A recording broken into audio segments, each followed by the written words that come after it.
Psalm 127, and the theme is fruit. This is the midpoint of the 15 Psalms of Ascent. Some scholars believe that the 15 steps were in 2 flights.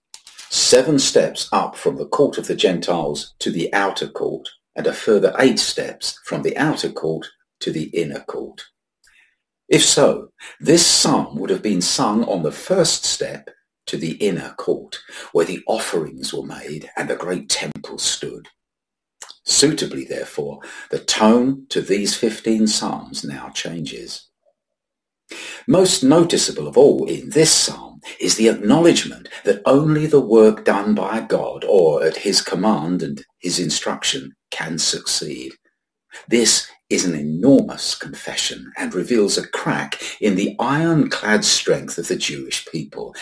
You see, God is breaking the power of the holy people, just as he predicted in Daniel chapter 12, verse 7.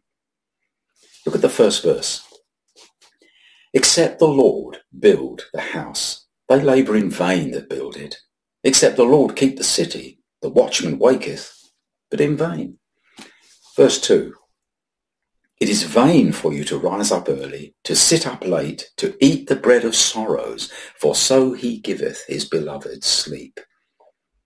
The sign of a person who lacks trust is an underlying anxiety in all that they do. They may be very industrious. In fact, the anxious person often is industrious. They're restless. They rise up early and sit up late, with the futile result of eating the bread of sorrow. What a waste of time and energy. No one can say that the Jewish people are lazy. They aren't. I heard a joke some time ago. A New York Jew said, people who work in shops think that there are 3 times as many Jews in New York as non-Jews. But it's not true. The Jews just move faster than the others and pass the shop 3 times to the other person's 1. No wonder Israel has risen in a mere 75 years to be a leader in many areas: science, technology, medicine, and many more. Many more Nobel Prize winners per capita than any other nation. They work hard. But to what avail if it isn't the Lord building the house? Tel Aviv is also the gay capital of the Middle East. The Lord certainly hasn't built that house. They will realize during Jacob's trouble that much of their labor has been in vain. They were chosen to be, first and foremost, the Lord's witnesses. They were called to be a holy people, a people set apart. There's nothing wrong with all their achievements, or many of their achievements at least, but if they neglect their witness of the Lord, it's all in vain. It's empty and futile. But the psalm goes on. I'll read the next 3 verses. Lo, children are an heritage from the Lord, and the fruit of the womb is his reward. As arrows are in the hand of a mighty man, so are children of one's youth. Happy is the man who hath his quiver full of them. They shall not be ashamed, but they shall speak with the enemies in the gate. Now, this isn't just a eulogy about children. What do children represent? Regeneration. When children are born, fresh hope, fresh life, fresh energy enters the nation. They are called in this psalm the fruit of the womb. And the focus of this psalm is fruit. Now, what is this then in spiritual terms? It's the regeneration of love for God, faith in the promised Messiah, the joy of salvation, the wonder of vision. All these things we've covered in the previous psalms. Zeal for the word of God, the Bible, and finally, not least by any means, love for their own people. Now, these issues must be regenerated in every generation. You see, God has no grandchildren. Every generation must be regenerated, must receive this zeal once again. And that's the symbol of children being born. And this is how we know that the Lord has built the house and the Lord is keeping the house. Now, the same applies to us Christians. all our efforts are only effective if they are the product of a heart at rest and trusting him.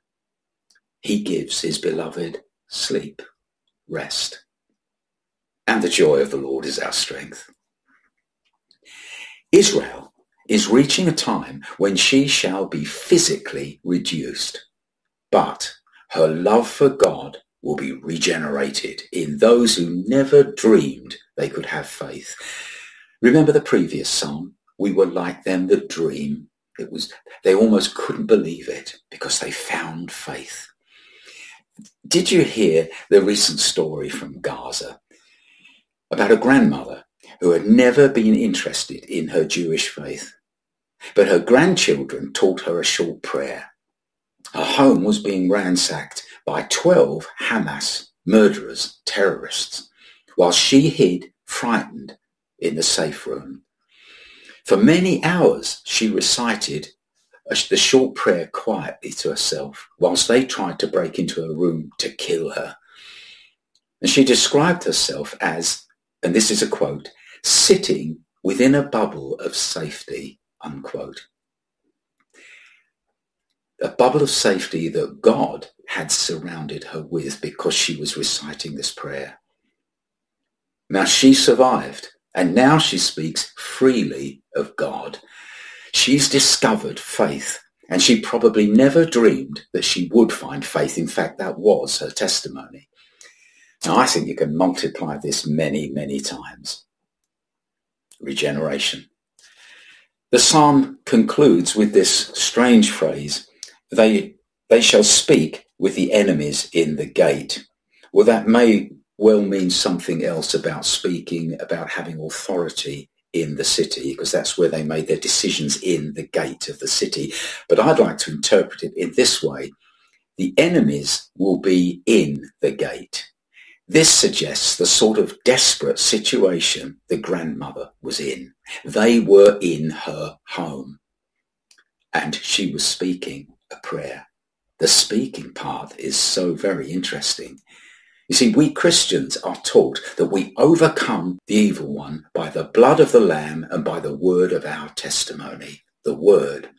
The Jews shall speak such words that God will honour them in ways that we haven't seen since their deliverance from Egypt 3,500 years ago. Hence the miracles in the book of Revelation, Jacob's trouble, reflect those in Exodus. But the key is fruit. The fruit of regeneration and revival of their first love. Look out, world. Sha'alu Shalom Yisrael. Pray for the peace of Israel.